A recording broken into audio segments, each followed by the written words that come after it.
Bonjour les géologiques et bienvenue. J'espère que vous allez bien en cette période de confinement.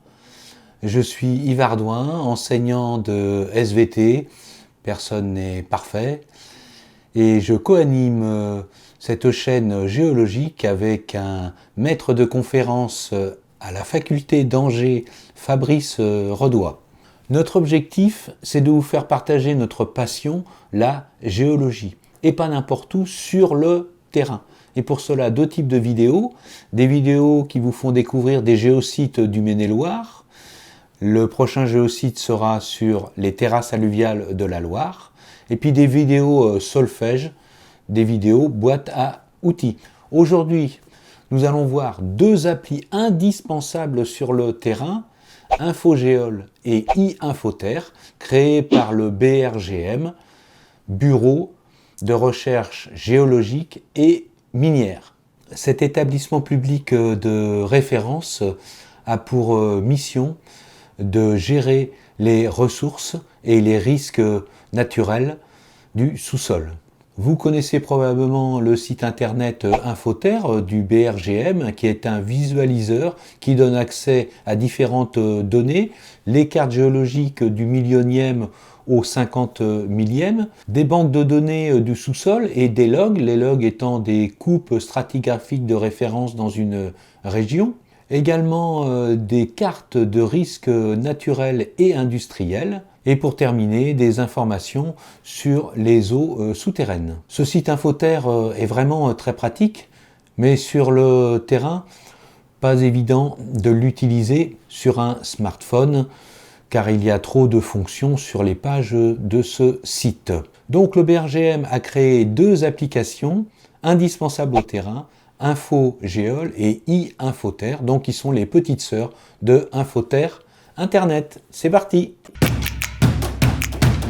Nous allons commencer par InfoGéol. Sur la page d'accueil d'InfoGéol, vous trouvez de haut en bas la localisation avec l'adresse où vous vous trouvez et les coordonnées GPS, puis des données sur l'affleurement, et puis troisième, la carte géologique.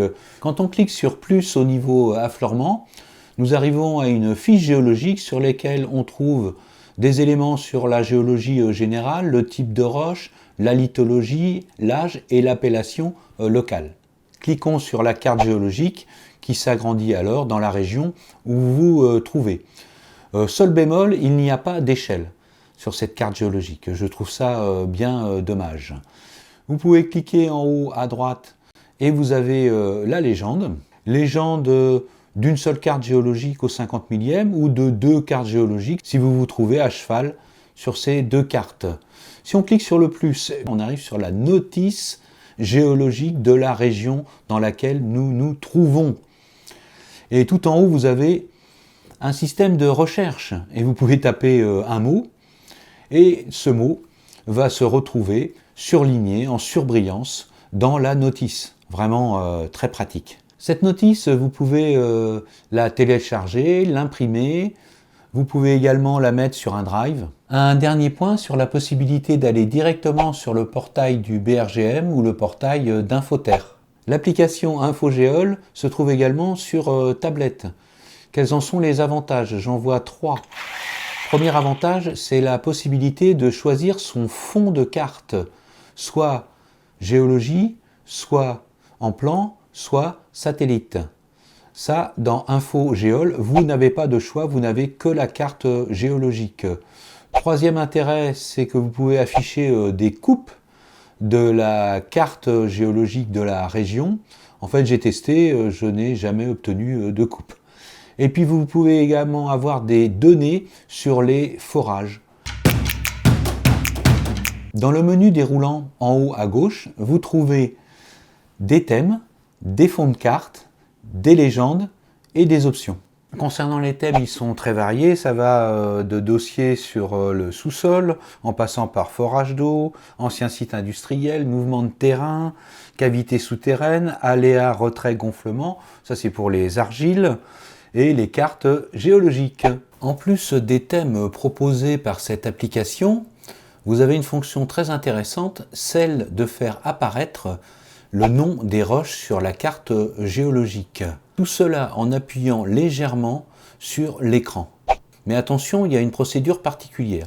Si vous allez dans fond de carte et vous choisissez carte géologique, eh bien il n'y aura aucune légende qui s'affichera en appuyant sur l'écran, ni la légende de la carte. Pour cela, il faut aller dans thème, choisir carte géologique, et à ce moment-là, c'est magique. Quand vous appuyez légèrement sur l'écran, apparaît le nom des roches. Vous pouvez alors aller dans la légende, et toute la légende de la carte s'affiche comme dans Info Géol. L'intérêt sur iInfoterre, c'est que vous avez aussi sur les cartes, vous avez une échelle, ce que je n'ai pas trouvé sur Info Géol. Si vous avez une solution, dites-la moi dans vos commentaires. Vous avez au niveau de la carte géologique la possibilité de prendre des photos du lieu où vous vous trouvez.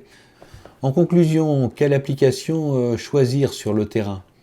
Ma préférence va vers l'appli InfoGéol. Je trouve qu'elle est d'une simplicité déconcertante. Vous arrivez directement à la localisation, vous avez la carte géol, vous avez les données géologiques du sous-sol. Il n'y a pas plus simple, quoi. L'application iInfoterre est intéressante en complément de InfoGéol.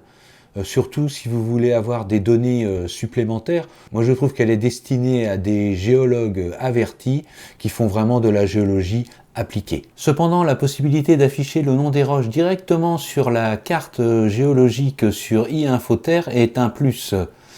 À vous de faire votre jugement. Dites-moi dans vos commentaires celle qui a votre préférence. Voilà, la vidéo est terminée. Le terrain me manque en ces périodes de confinement. J'espère le retrouver bientôt. Portez-vous bien.